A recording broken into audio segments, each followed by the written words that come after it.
Boa noite. Boa noite.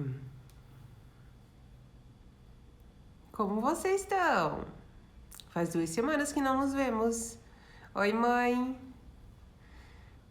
Oi, Má. Oi, amiga. Oi, gente. Boa noite. Curitibana congelada praticamente, né, gente? Que é isso? Hoje tava -1 aqui em Curitiba, né? Fui pro yoga hoje, tava com os dedinhos congelados. Como é que vocês estão? Vocês estão bem? Bem-vindos, bem-vindas. Da onde vocês falam? Boa noite. Obrigada, ontem foi meu aniversário. Agradeço, viu? Rio Grande do Sul. Marina, Maria Vitória e Carolina, que estão em Minas. Beijos para vocês, irmãs. Boa noite. Rafaela, Fran.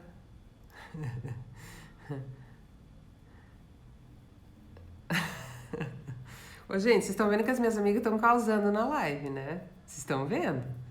Ó, tá vendo? Eu amo vocês.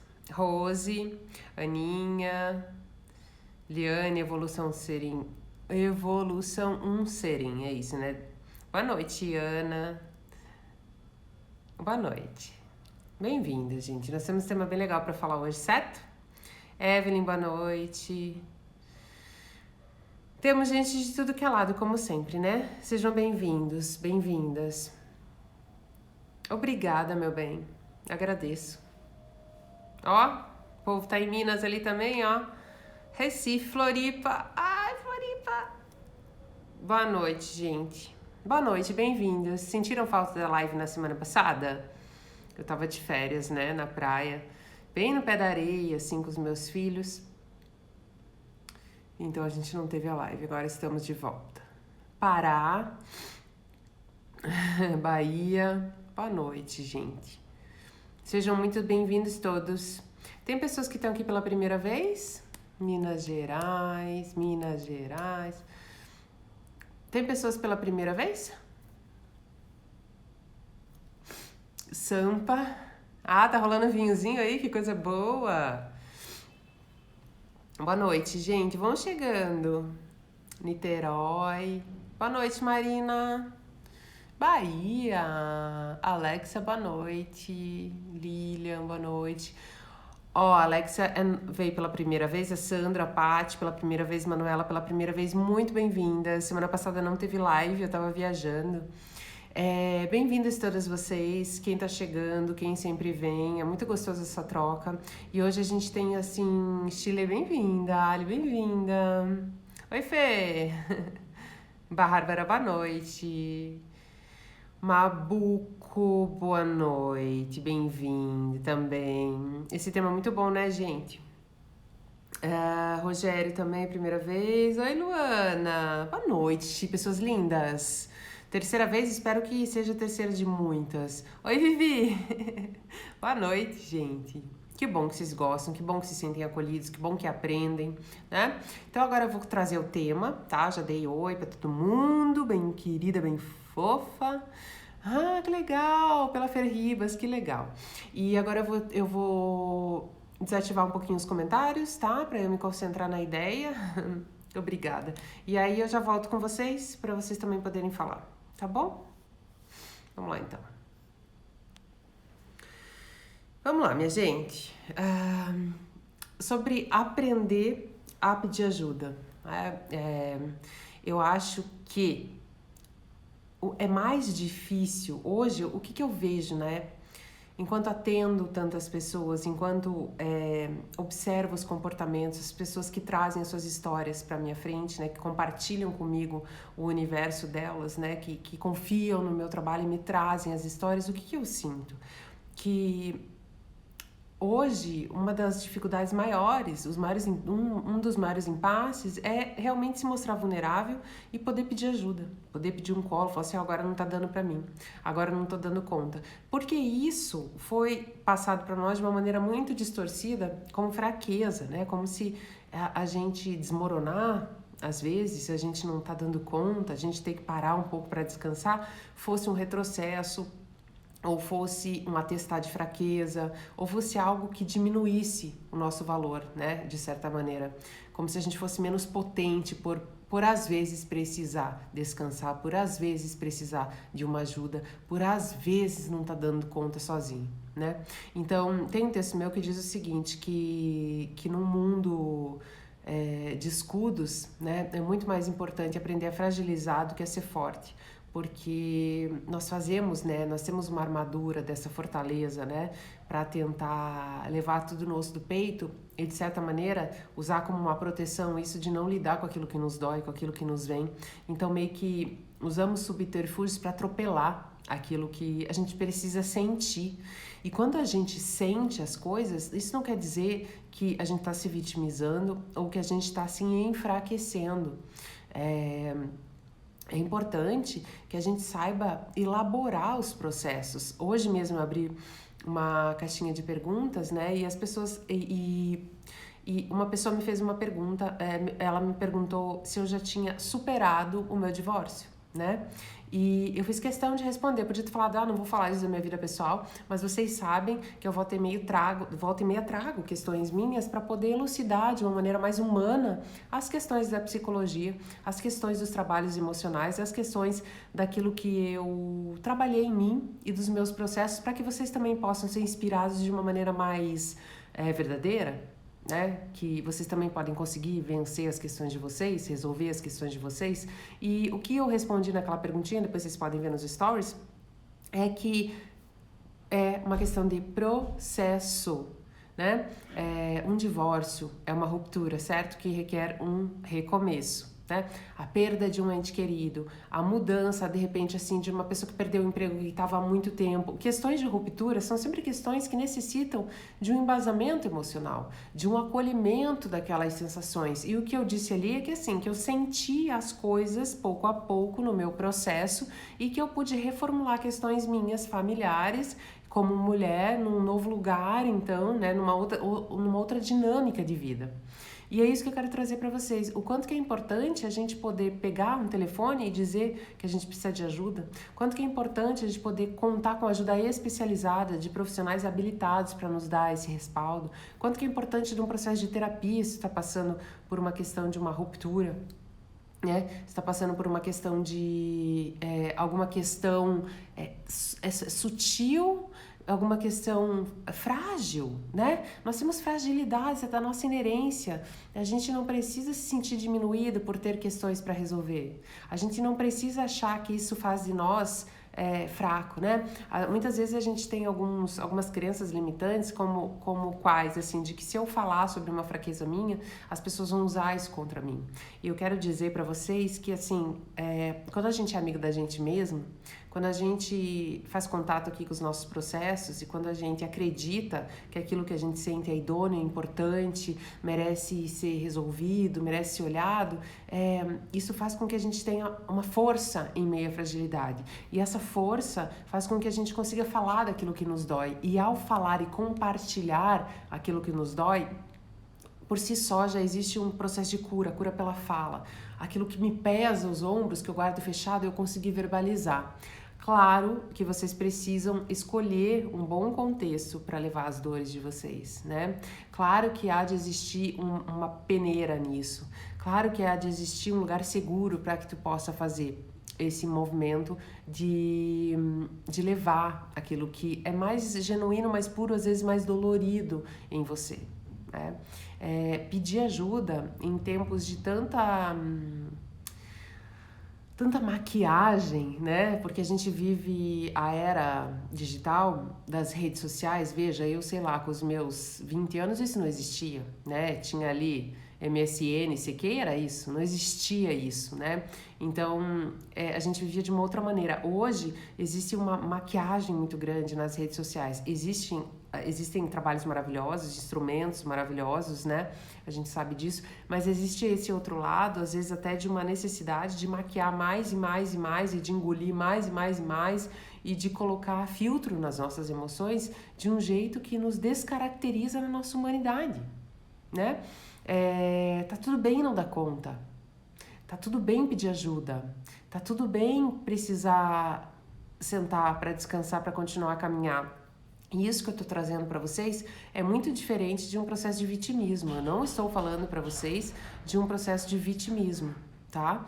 Porque o vitimismo é se colocar num lugar onde o mundo te deve, né? Então, assim, o mundo foi hostil comigo. Nossa, eu não fiz nada para merecer isso. Dá certo para todo mundo, só para mim que não. O vitimismo é um lugar, não é um lugar de fragilidade construtiva, tá? O vitimismo é um lugar onde nada se cria, certo? Então não é disso que eu tô falando. Eu tô falando que a gente precisa aprender a suavizar os nossos processos. A gente precisa ser mais humano com a gente mesmo, mas sem se cronificar na dor, sem se cronificar num lugar de pena da gente mesmo, né? Então a vida, eu acredito, e eu sempre trago isso para vocês, na questão dos processos psicológicos, tem sempre as dicotomias e os polos, né? Então a gente tem sempre um polo ou do vitimismo, ou da autocrítica, ou do abandono, ou da superproteção, né? Ou da hiperreatividade, ou de engolir tudo, né? De implodir, explodir. Então nós estamos sempre nessas polaridades. Então, entre eu me vitimizar e não me sentir capaz, e eu me criticar e achar que eu nunca preciso de ajuda, existe uma dança que eu não gosto de chamar de equilíbrio, porque eu acho que eu não acredito muito nessa história do equilíbrio. Eu acredito nessa dança da vida, que às vezes a gente precisa estar mais para cá, às vezes a gente precisa estar mais para lá. Não acredito em nada muito idealizado, não. Acredito muito num processo de vida real humanizado, né? Então, o fato de vocês procurarem ajuda, o fato de vocês procurarem terapia, né? Desestigmatizar essa questão da terapia, né? Tirar essa coisa que fica ai, mas como será que é um processo de terapia? Um processo de terapia é algo que pode ser muito bacana, muito gostoso. E, de novo, eu digo para vocês que existem muitos processos bacanas. As pessoas dizem, mas terapia é para poucos porque é um valor alto, investimento alto, né? Eu compreendo que nem todas as pessoas têm o mesmo poder aquisitivo, nem todas as pessoas podem investir no mesmo profissional. Mas, como eu sempre trago para vocês, existem profissionais fazendo trabalhos lindos em clínicas sociais. E aí, você pode encontrar um super profissional, né? Como eu já estive também em clínica social. Se tu pode encontrar isso, daí qual que é então a desculpa que tu vai usar para não ir, para não procurar, para não se olhar, né? Então, hoje mesmo eu ia atender uma paciente minha e ela disse, nossa, você me chamou e eu esqueci completamente da sessão. Eu também já esqueci da minha sessão de terapia. Por quê? Porque o nosso inconsciente faz um processo de resistência. Né? Você não esquece de nada, esquece da terapia. Nossa, tinha terapia hoje. Mas você sabe, toda semana no mesmo horário, mas você esquece. Por quê? Porque a gente, né, a nossa tendência é nos proteger daquilo que nos dói. É não lidar, é não olhar, né? É guardar energia, não é enfrentar. Nenhum de nós, seres humanos, tem como tendência o enfrentamento, o movimento. Nós temos tendências ao encolhimento, a guardar essa energia, a ficar nessa homeostase que muitas vezes não nos leva para um lugar de mais evolução. Então, há de existir dentro de nós realmente coragem para pedir ajuda, coragem para poder dizer coisas sobre si mesma, né? Às vezes a gente olha tanto para fora e diz tantas coisas sobre os outros, né? E muitas vezes a gente tem um comportamento tão parecido, né?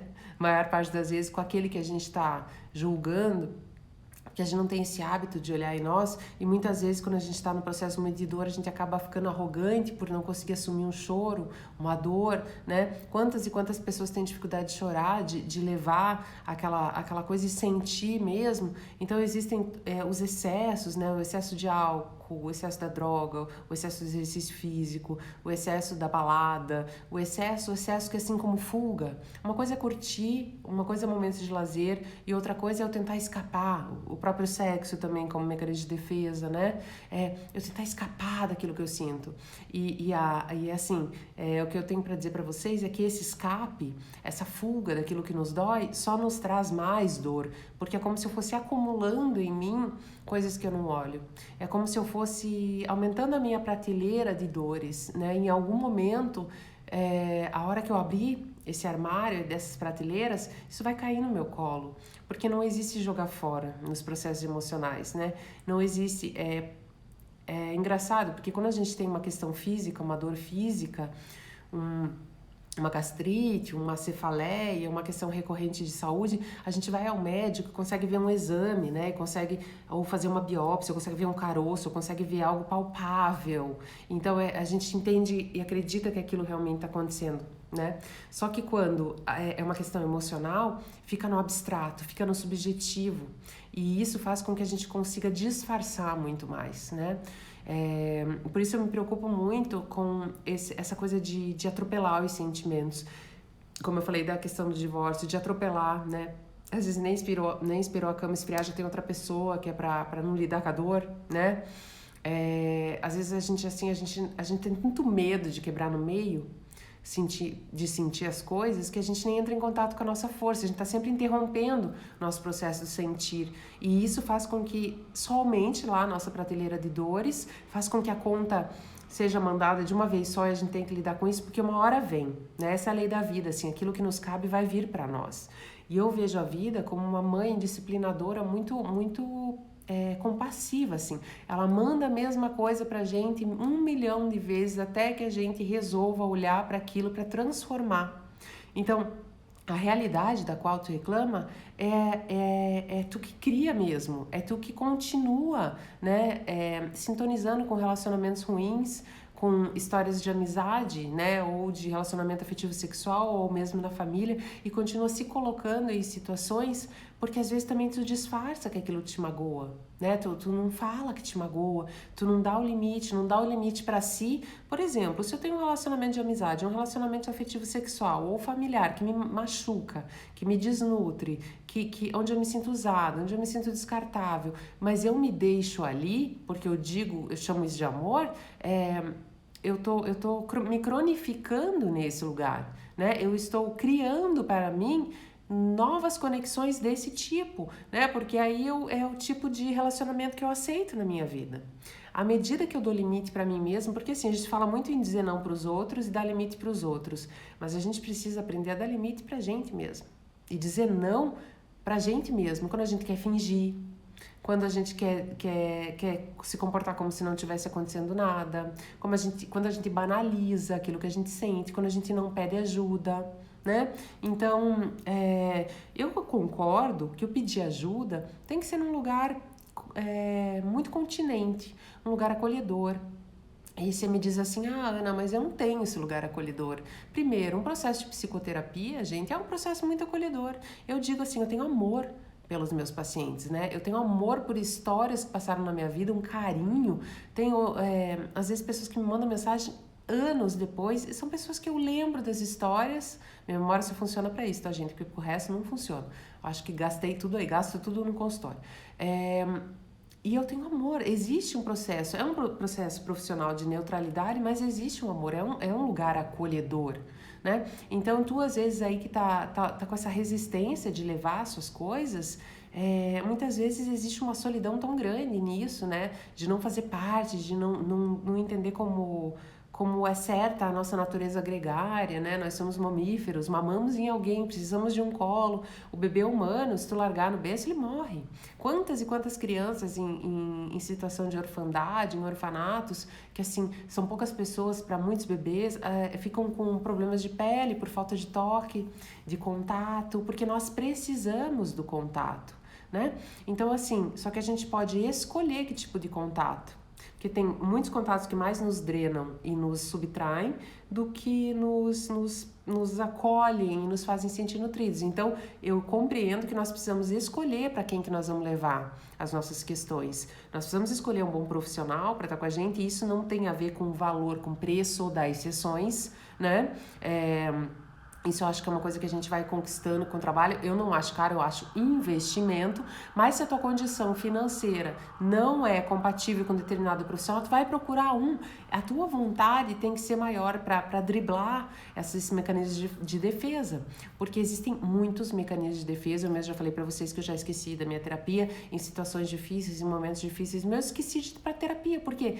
Porque esse esquecimento é um mecanismo de defesa, né? Ali o inconsciente aciona mesmo essa falta de memória para que a gente não tenha que lidar com aquilo que nos dói, né? Então é sim um exercício lidar com aquilo que nos dói. Muitas pessoas não pedem ajuda porque são norteadas por uma crença limitante que diz o seguinte: quanto mais mexe, mais fede. Eu tenho pavor desse ditado, porque não, isso é muito disfuncional quando se trata de processos psicológicos, porque não é porque tu finge que não tá fedido que não tá.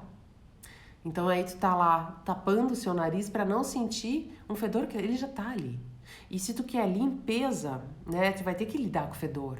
Se tu quer realmente limpar os teus canais comunicacionais, se tu quer realmente amadurecer enquanto ser humano, se tu quer se fortalecer, primeiro tu precisa lidar com a dor. E tu talvez primeiro tu vá precisar encharcar seu travesseiro e tomara que tu consiga chorar. Porque não tem angústia maior do que não conseguir chorar, não conseguir sentir, né? Então as pessoas vêm muito com essa queixa da falta de sentido, da solidão, né?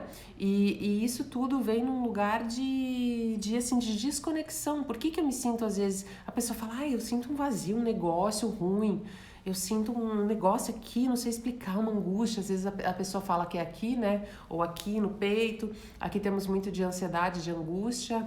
Aqui temos também, né? Vazio. Por quê? Porque muitas vezes é um desacompanhamento que eu faço comigo. Eu não me dou o direito de sentir, de lidar, porque muitas vezes, pelo menos comigo e nos processos de tantas pessoas que eu já atendi, que eu já ajudei, que eu já trabalhei ali, né, como psicólogo, orientando, ajudando, eu percebi que essas pessoas, quando elas encararam de frente aquilo que dói e puderam chorar e sentir, depois disso, assim, dá uma sensação de existência, assim, porra, isso aqui é meu, tô encarando que é meu, a minha história. Dá um alívio depois que a gente se permite sentir aquilo que a gente precisa sentir, né? Tu acaba se sentindo aliviado porque tu se deu a chance de lidar com aquilo que te machuca às vezes desde lá da infância e tu nunca olhou. Imagina um adulto de 30 e poucos anos, 40 anos, que nunca fez um processo de terapia, que nunca teve um instrumento de autoconhecimento, né?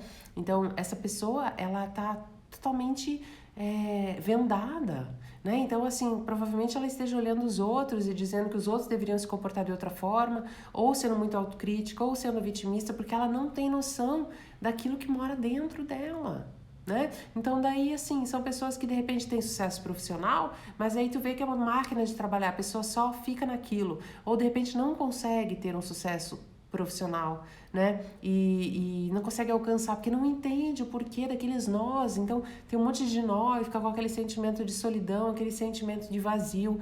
Aí coloca num outro a responsabilidade de nutrir, e aquele outro se sente sufocado, aquela pessoa se sente carente, aí começa a vir o apego, a posse, os ciúmes e começa a desandar tudo, descambar tudo. Quantas pessoas chegam na minha frente e dizem, Ana, eu tô uma bagunça só, não sei nem por onde começar, não sei o que eu tenho que fazer. E a gente vai ver que aquela pessoa tá guardando dores antigas há muito tempo e ela até então não se levou para um lugar de ressignificar essas dores. E enquanto a gente não ressignifica as nossas dores, a gente se faz refém delas, né? Então o que eu tô querendo dizer para vocês é que pedir ajuda é uma atitude de coragem e é a única forma realmente da gente poder melhorar. Por quê? Hoje mesmo eu coloquei um post lá, não sei se vocês chegaram a ler no feed, que nós não somos bons avaliadores de nós mesmos. Ah, Ana, mas você é psicóloga, né? Tu trabalha aí com isso há 20 anos, né? Entende tanto, já estudou tanta coisa, você não consegue resolver suas próprias questões emocionais? Olha, gente, teoricamente eu me embaso em muitas coisas, mas quando chega no meu sentir e aqui, quando os meus pontos cegos chegam em mim, eu não consigo fazer esse movimento sozinha. Eu me levo para os meus processos terapêuticos para que eu possa contar com uma ajuda para me olhar como um ser humano. Então, nem a gente que é da área, que domina a técnica, blá, blá, blá, consegue usar isso. Eu não posso ser psicóloga para os meus filhos, porque com eles eu sou só mãe. Eu não posso ser psicóloga para mim, porque comigo eu sou só um ser humano. Eu não posso ser psicóloga da minha família, porque lá eu sou filha, né? Então, eu não posso ser psicóloga das minhas amigas porque lá eu quero um colo, porque lá eu tô num outro lugar. Então, nenhum de nós tem essa capacidade total e absoluta de se fazer essa vasculha sem um instrumento, sem uma ajuda, né? Então, a importância de pedir ajuda, eu acho que hoje é mais importante saber pedir ajuda do que dar conta. Eu vejo as pessoas se arrebentando de tanto dar conta, chegando no consultório totalmente desabastecidas, desnutridas, carentes mesmo de um colo, que muitas vezes elas não se permitem receber. Então, conscientemente, a pessoa chega com um discurso dizendo que ela gostaria muito de ser cuidada, que ela gostaria muito de ser amada, que ela gostaria muito de ser nutrida. Só que aí a gente vai conversando e essa pessoa vai percebendo que ela não abre espaço, porque ela não se mostra vulnerável. Para a gente pedir ajuda, a gente precisa vulnerabilizar, a gente precisa dizer, poxa, eu não tô dando conta, me ajuda aqui que eu faço com isso, né? A gente precisa, pra gente receber um colo, a gente tem que dar a cabeça, né? Pra gente receber um cafuné, a gente tem que dar a cabeça. Se eu digo que eu quero um cafuné, mas eu tô sempre assim com a cabeça para trás, eu não vou receber esse cafuné, né? E muitas pessoas, por medo de se fazerem vulneráveis, por medo de confiar, elas acabam num processo muito arrogante, assim, de dizer que não precisam de nada.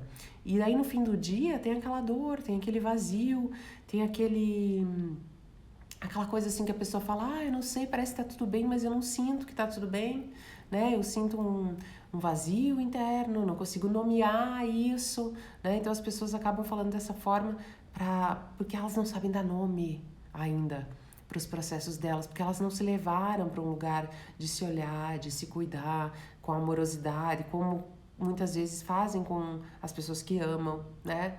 Então, quantos de vocês aí que estão me ouvindo oferecem apoio, movem mundos e fundos para ajudar as pessoas e quando chega a sua hora tu não sabe pedir, né? Porque enquanto eu ajudo muito o outro, eu não preciso olhar para mim, né? Então eu faço pro outro, porque aí eu não preciso olhar para mim.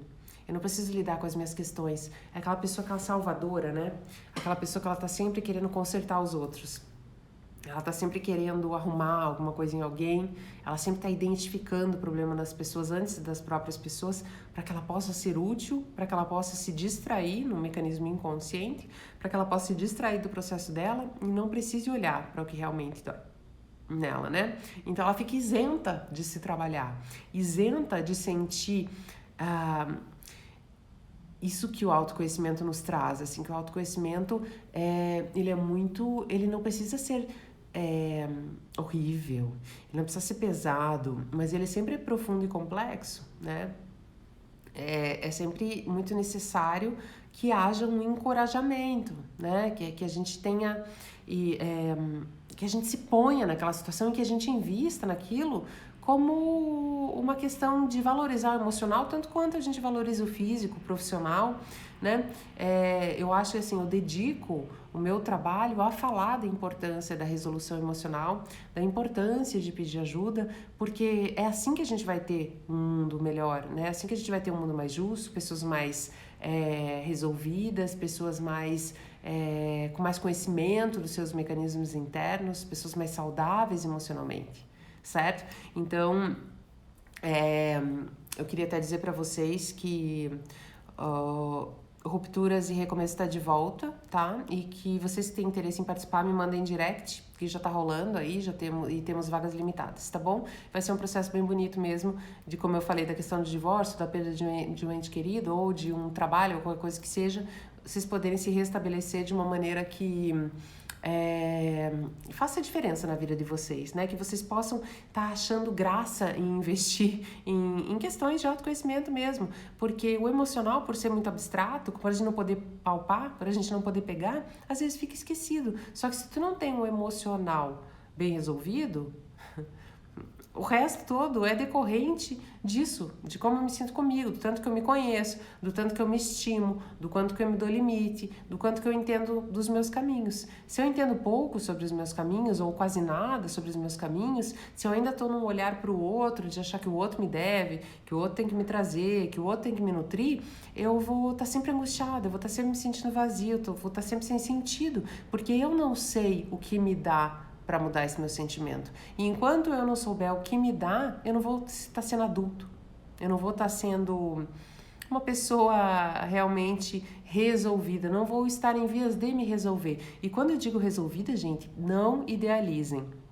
Uma pessoa na caixinha de perguntas também escreveu assim: eu queria muito ter uma autoestima maravilhosa, mas eu não sei como conseguir isso.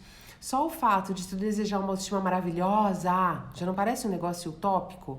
Já não parece um negócio assim, nossa? E a questão é que a gente precisa se instrumentalizar, né? E na jornada, de novo, a gente vai falar muito sobre os rituais. Tu precisa ter uma organização emocional no seu dia. Assim como tu escova os seus dentes todo dia, tu precisa ter rituais de autoacompanhamento no seu dia a dia, para que tu possa se organizar internamente, para que tu possa ter uma sensação de bem-estar. A nossa cabeça, gente, os nossos pensamentos autossabotadores, quando a gente não está presente na gente, eles fazem o baile, eles fazem a festa, entendeu? Dentro da gente. E decidem por nós e fantasiam, né? A maioria das nossas preocupações e das nossas questões, elas não vão acontecer. São elucubrações mentais. Mas quando eu não conheço dos meus mecanismos, quando eu não sei como eu me saboto, quando eu me saboto, quando eu não peço ajuda, né? Eu vou me cronificando cada vez mais nas minhas dificuldades e quando eu for limpar isso aí, eu vou ter muito, muito, muito mais trabalho, porque em algum momento vai ter que olhar para essas coisas. Porque viver bem e viver feliz é tarefa para gente grande, né? É tarefa para quem quer só camisa, para quem quer investir em autoconhecimento, para quem quer ter ferramenta, né? Então, é isso. Eu vou ativar os comentários aqui para quero saber como é que vocês estão sentindo. Como é que vocês estão sentindo? Como é que tá chegando para vocês? Se alguém tiver alguma pergunta, né, sobre essa questão de pedir ajuda, sobre a questão de compreender um pouco mais esses caminhos, né? É muito engraçado que a gente fica muito... O ser humano, ele é muito rotineiro, né? É muito fácil para ele ficar no mesmo lugar, né? Então... a gente precisa se puxar para um lugar diferente. Não vai vir uma vontade maravilhosa tua de se pesquisar. Tu vai ter que se levar para isso. E depois que tu chega num lugar de achar um tesão nisso, né, de se conhecer, de se trabalhar, aí tu é instigado nisso, né? Então tu quer saber mais sobre você. Gratidão. Obrigada, gente. Mas sem também cair numas de perfeccionismo emocional. Então, autoestima maravilhosa. Autoestima, gente, todo dia um pouco, igual glúteo. Não adianta tu malhar um mês o glúteo em maio e achar que em dezembro vai estar duro. Não, não vai. Só vai estar se tu fizer de maio a dezembro.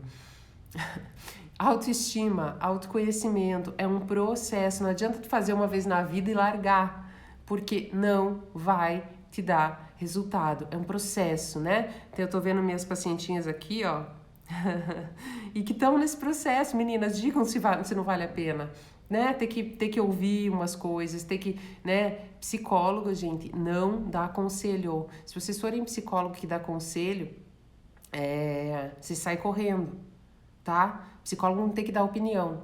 Psicólogo tem que pontuar coisas importantes. Psicólogo tem que te fazer pensar diferente. Tem que abrir a sua cabeça, te ajudar a abrir a cabeça para novos questionamentos. Tem que te fazer boas perguntas e pontuar coisas importantes. Não tem que dizer eu acho isso, eu acho aquilo, tá? Eu vi uma pergunta aqui que eu achei interessante. Deixa eu ver aqui, ó, aqui em cima. Ana, e o desconforto de ser vulnerável na terapia, como lidar? Eu acho que assim, que ser vulnerável na terapia ainda é um lugar mais confortável que os outros. Por quê? Porque tu tá pagando, seja na clínica social que tu pague R$10, ou seja com um profissional que tu vai pagar um outro lugar, tu está pagando por um sigilo, por uma neutralidade, por um acolhimento, uma relação profissional de análise onde não existe julgamento. Então, quanto a isso, você se preocupa zero. Você se preocupa mais, assim, talvez, de ser vulnerável nas questões do seu dia a dia, onde as pessoas vão te julgar, e a terapia serve para que tu se desnude cada vez mais disso, para que tu perceba que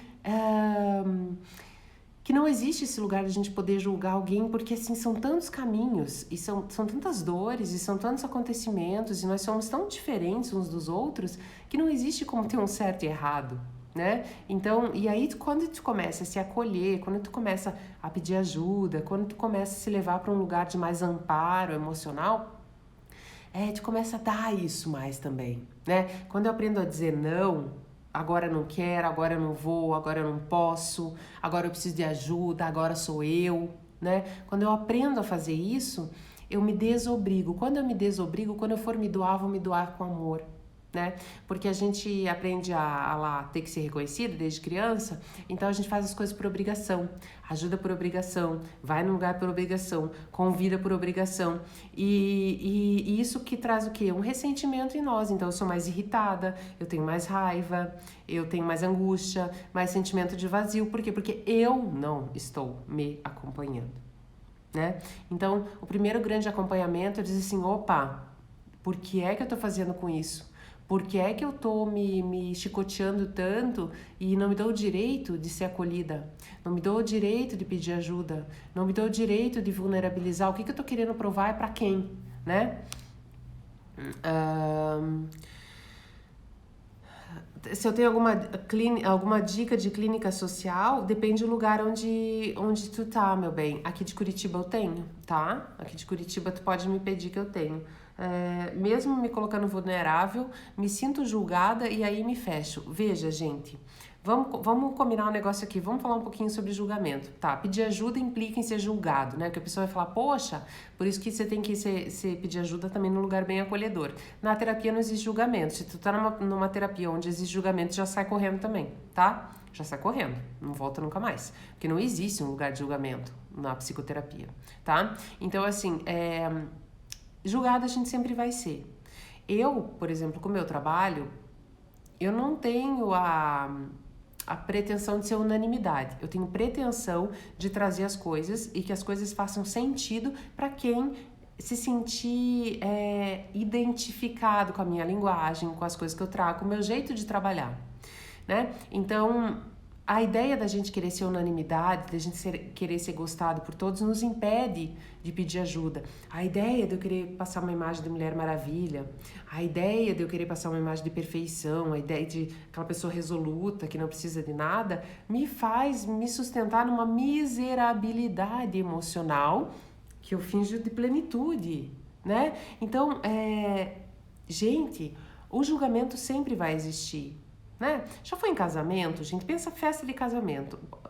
Pensa, o noivo e a noiva fazem tudo com o melhor bom gosto, com vontade, com amor, com carinho. Sempre vai ter um saindo dizendo que o som não era bom, porque de repente não é a música que a pessoa gosta. Que a comida estava muito salgada e outra pessoa vai achar a comida incrível. Então, assim, a gente sempre acha dos outros aquilo que tem referência em nós. Então, assim, eu não posso me balizar eu não sou o que o outro acha de mim. Tá tudo bem eu pedir ajuda, me mostrar vulnerável, porque essa é a minha realidade. E quando eu me assumo, né, porque eu acho que pedir ajuda é um grande ato de coragem, quando eu me assumo nesse sentido, eu posso me trazer com mais verdade e posso começar a trabalhar esse desconforto que é mas você não é? Você não dá conta? Mas você não conseguiu? Mas tá acontecendo, tá deprimida? Mas o teu relacionamento não tá bom? Gente, quem nunca?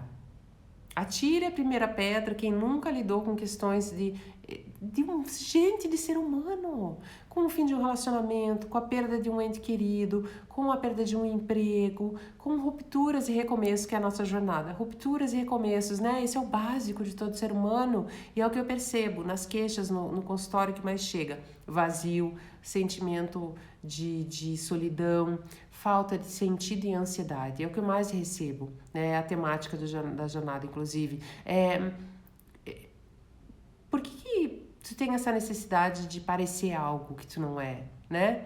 Muito provavelmente por lá na infância querer ter agradado o pai e a mãe, não ter conseguido, porque esse pai e a mãe estavam ocupados, esse pai e essa mãe não tiveram esse combustível emocional para dar, né? Cada um dá o que tem. Então, assim, tu precisa ir lá pesquisar a sua história para compreender por que é que aconteceu com você da forma que aconteceu com você. E tá tudo bem ser do jeito que é, tá tudo bem pedir ajuda, tá tudo bem fragilizar.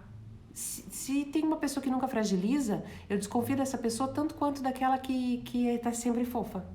Fofa na vida inteira, assim, é a melhor pessoa do mundo pra todo mundo, não discorda de nada. Essas duas pessoas me preocupam, né? A pessoa que também não acessa a força dela, ela também tá num lugar que, assim, ela não tá sendo boa com ela. Então, qualquer extremo, gente, é disfuncional, não é saudável pra nós, né? E quando a pessoa está com um problema e se fecha porque diz que é um processo dela e aí não pode ajudar. Érica, se a pessoa... esse é o ponto. Se a pessoa tá com problema e ela se fecha, tu não vai conseguir tirar com saca-rolha dela. Por isso que cada um tem que pegar as coisas que eu tô dizendo aqui e levar para si. Então a Érica pode pensar assim, nossa, eu tô pensando lá no fulano, mas e eu? O que será que eu preciso de ajuda que eu não peço, eu me fecho? Né? Porque tu tá no outro, ó, tu tá ouvindo pensando lá no outro, que tá parecendo eu. Quando eu li o livro do Osho, Viver Corajosamente, a Aventura de Ser Quem Você É, acho que é esse. Há muitos anos atrás eu li, muitos anos atrás, e eu namorava na época, antes do meu ex-marido, acho que era meu segundo namorado, e eu lia. E eu pensava, nossa, o fulano é assim, ó. Nossa, fulano, identificava o fulano, né? Achando todo o problema do fulano ali. Eu não olhei pra mim, né? Eu tava ouvindo aquilo, lendo aquilo, pensando numa outra pessoa. Eu não me fragilizei, porque eu não me dava esse lugar de ver as minhas sombras, né? Anos depois, agora recentemente, eu li de volta esse livro. E aí eu li pensando em mim, olha eu aqui, olha, isso aqui eu preciso, olha, isso aqui eu não desenvolvi, olha, isso aqui eu faço comigo. Então, em vez de ficar pensando, e o outro, todo mundo tem questão para resolver. Só que às vezes é mais fácil a gente ficar tentando resolver a do outro, né? Eu não preciso olhar para mim. Eu não preciso fazer, daí eu tô sempre doando, então eu não me enxergo, né? Eu não me enxergo. E às vezes não se enxergar parece que dá menos trabalho, mas daí dá ansiedade, dá sentimento de solidão, falta de acompanhamento, né? É isso. Também tenho muita dificuldade de me abrir na terapia, mesmo minha psicóloga sendo extremamente neutra e não fazer julgamentos. Então, tu tem que falar isso pra ela, tu tem que levar pro teu processo de terapia. Há de existir no processo terapêutico uma grande sinceridade, né? Falar assim, olha, eu tô sentindo muita dificuldade para falar como eu me sinto.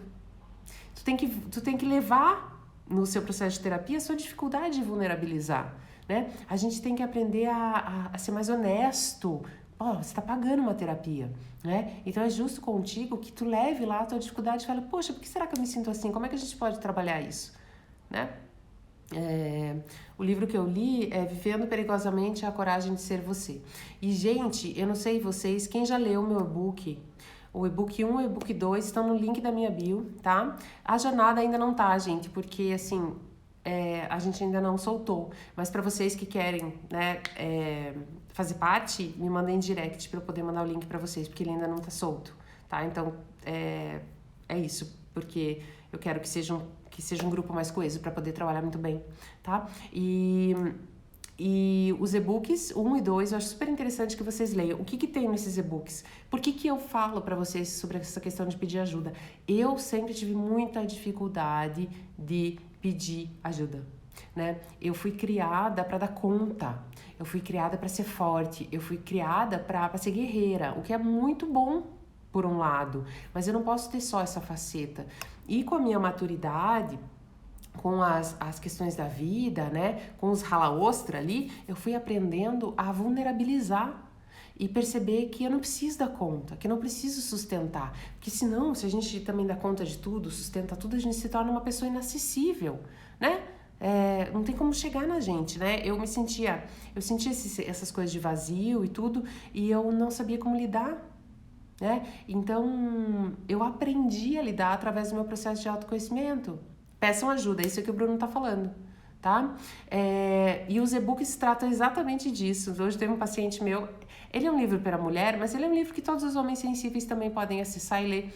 Ele tá lá no link da minha bio, porque assim, eu escrevi durante a pandemia, é como se eu tivesse trazido toda essa minha história e conseguido colocar de uma maneira que assim, eu já fui essa pessoa. Então, tudo que eu falo para vocês hoje são, assim, os temas que eu trago são temas que eu vivi, né? E que eu fiz ali no meu processo de autoconhecimento, então eu sei que isso é passível de transformação. Não é que eu li num livro só. Gente, eu já estudei muito, né? Eu tenho aí 18 anos de carreira, eu já estudei muito, mas eu vivi coisas e eu trago isso como ser humano mesmo, né? Então, tu que tá aí com o seu sofrimento, tu que tá aí engolindo seu choro, tu que tá aí usando uma armadura, tu que tá aí com escudo, sem acolhimento, desnutrida, né, sem um lugar para pedir um amparo, sem coragem de pedir um amparo, lida com esse desconforto. Lida com esse desconforto, se põe aquela coisa assim, tô me sentindo ridícula. Seja ridícula então. Se permita se sentir ridícula. As coisas mais importantes que eu já fiz na minha vida, eu fiz me sentindo ridícula. Porque eu tava com vergonha, porque eu tava insegura, porque eu tava com medo. Das pessoas diziam, então, né, daqui a pouco assim eu vou... A hora que eu perder o medo... Não, gente, vai e faz com medo. Experimenta a vida com medo mesmo. Ana, as pessoas arrogantes que dizem que não precisam de ajuda são frágeis? Pessoas arrogantes... O que é arrogância, gente? É a roupinha da baixa autoestima. Né? Às vezes eu vejo muito essa confusão que as pessoas dizem, a fulana tem uma autoestima maravilhosa, blá, blá, blá, blá. Você vai ver a fulana é uma arrogante. Por quê? Porque ela precisa estar superior aos outros. A pessoa que tem uma autoestima preservada, bacana, funcional, ela não está diminuída e nem elevada. Ela tá aqui, ó, ela tá de boa, é a pessoa de boa. Ela não precisa gritar para chamar atenção, ela não precisa se encolher, ela só tá ali. Né? Então, assim, a arrogância é a roupinha da baixa autoestima. Pessoas arrogantes são pessoas inseguras, tá? Então, se são pessoas inseguras, são pessoas com uma fragilidade que elas não olham, né? Que elas não se deram o direito de olhar ainda, de experimentar, né? Não existe um ser humano que não tem uma questão, não existe um ser humano que não tem uma marca, que não tem uma história. Tu não precisa ter uma tragédia na tua vida para valorizar as suas questões, os seus machucados, os seus traumas. Assim, o que são os traumas? Os atritos da pele com a vida, né? Todos nós somos criados por alguém, todos nós na infância precisamos de algo e não tivemos, todos nós trazemos marcas e essas marcas são passíveis de investigação, né? Pra gente se tornar melhor, um profissional melhor, um amigo melhor, um marido, uma esposa melhor, um namorado melhor, uma mãe melhor, né? Então, é muito importante, assim, a gente se colocar mais mesmo, assim, ser humano, sabe? Mas as pessoas não acham, as pessoas vão pensar. Mas deixa as pessoas pensarem o que elas quiserem pensar, mas deixa que pense, gente. Deixa que pense, né? Isso foi uma das coisas, assim, que valeu todo o meu investimento no meu autoconhecimento. Eu era uma pessoa que eu me preocupava muito com a opinião dos outros. Eu queria muito ser validada, eu queria muito ser gostada, né? Eu ficava até desastrada demais com isso e dava até o contrário, de tanto que eu me importava. Isso lá nos meus 20 e poucos anos, eu comecei a trabalhar. Hoje, eu não quero mais ser... eu não quero ser unanimidade, eu quero ser respeitada, né? Oi, Galito! Tudo bom, meu amor? Não posso tomar sopa agora, tô trabalhando. Fica aí ouvindo, meu amigo, vê se eu não tenho razão nisso aí que eu tô falando. Vê se tu, como homem aí, também não acha que os homens também precisam ter um lugar de vulnerabilidade, que as mulheres também precisam ter um lugar de vulnerabilidade, que nós precisamos nos experimentar como seres humanos com menos capa, né? Ser amigo é uma espécie de dependência, uma forma de buscar validação inconscientemente? Não entendi ser amigo, porque ser amigo é bom, né, gente? Não entendi. E falar com quem, se não tem como fazer terapia? Por que não tem como fazer terapia, né? Vocês estão ouvindo aqui eu dizer sobre as questões, se for uma questão financeira, existem pessoas que atendem por valor simbólico, por R$5, né? Pessoas que terminaram a faculdade, que são talentosas, que têm vontade, que têm acolhimento.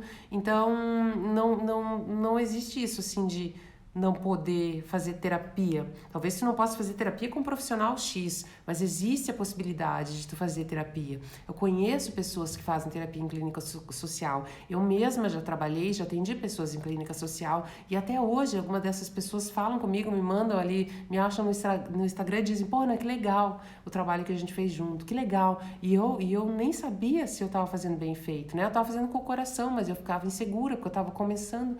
E a pessoa se trata quando ela quer através desse instrumento. Porque gente, né? Quando a pessoa chega pra mim e fala assim, né? Então ela vem fazer uma consulta comigo, e ela diz assim, agora sim. Agora minha vida vai andar. Porque com você, oi, o que tem comigo? Comigo que eu? Eu não faço mágica, eu sou um instrumento, né? Então às vezes a gente idealiza, né? Não tem isso. Eu sou uma profissional competente, me considero, que faz com amorosidade, sim, que estudou, sim, mas eu não faço milagre. Eu não posso resgatar ninguém que não queira ser resgatado. É um trabalho a 4 mãos, né? A Michelle tá aqui dizendo, no começo eu era tímida na terapia, quando comecei a ser mais vulnerável, tudo fluiu. quando a gente começa a ser mais vulnerável, a gente dança mais, a gente ri mais. Porque assim, cara, não tem nada a perder, a vida é isso aqui mesmo. A vida é esse encontro, a vida é esse momento, a vida é essa experiência. Então, se eu tiver que ser ridícula, eu vou ser ridícula. Se eu tiver que estar com vergonha, vou ficar com vergonha. Assim, eu não devo nada, né?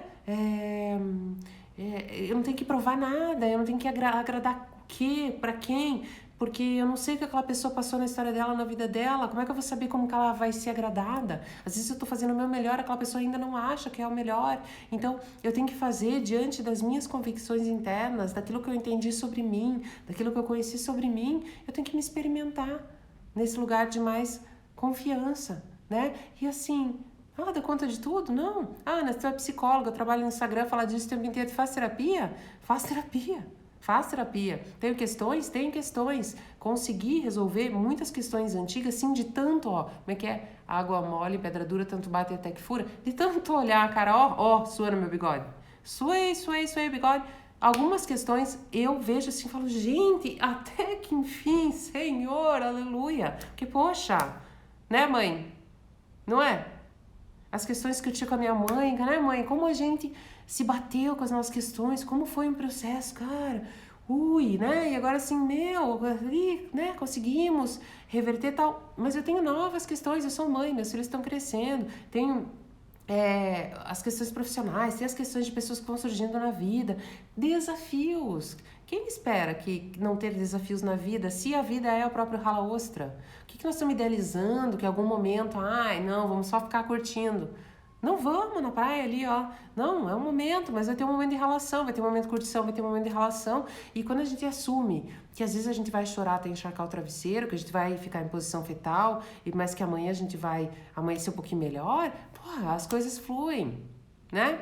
Porque é isso, é se levar, é se buscar com os instrumentos que você tem. Mas a gente fala assim, não tenho dinheiro, não tenho tempo, não tenho isso, não tenho aquilo, não tenho como. Peraí, vamos fazer acontecer, né? Olha, por exemplo, tem aí os meus e-books. Gente, meus pacientes. Tem um paciente maravilhoso, que ele não tá aqui, mas ele é maravilhoso, um homem super desconstruído, que eu amo. Amo ele. E ele falou, comprei teus e-books, tô lendo, tô riscando. Eu falei, pô, que legal. Ele faz terapia. Fez anos de terapia semanal comigo. Ele ainda está buscando, ele ainda encontra ali coisas. Então, assim, é um livro, gente. São coisas... E aquilo pode ser terapêutico pra você. Tu pode pegar aquilo, tu pode levar pra tua terapia. Não tenho dinheiro pra fazer terapia toda semana. Faz quinzenal. Mas eu faz 3 em casa sozinho, com as suas coisas. Faz uma bem feita. Mas assim, busca. Dá o teu jeito, faz acontecer. Faz na clínica social, né? Guarda dinheiro pra fazer. É importante, gente, né? A gente... Não adianta ficar comprando blusinhas, que eu digo, né? Não estamos aqui só pra comprar blusinha. Não adianta ter 1 milhão de blusinha, colocar as blusinhas e não se sentir bonita, não se sentir massa, vibrante, porque, tá ali com a blusinha, não tô me sentindo bonita, tô me sentindo insegura, tô me sentindo vazia. Então, vamos mexer esse caldo, confiar mais na nossa possibilidade de resolução interna, né? De se resolver. Tá bom, minha gente? Então, assim, não é vergonha nenhuma, mas às vezes a gente fica, né, Bruno, com vergonha, assim, quando a gente tá começando o processo, né? São esses travos, esses pensamentos autossabotadores, mas vai com vergonha mesmo, gente. De novo, eu vou contar pra vocês sabem aqui da minha amizade com a Pamela. A Pamela é uma irmã que eu fiz pelo Instagram e a Pamela, ela já era bombada, bombada. Ela tinha 70 mil seguidores quando eu tava começando nesse negócio do Instagram e eu então resolvi que eu ia fazer uma live, né? E aí eu falei pra ela, amiga, mas eu vou ligar lá, quem que vai me assistir?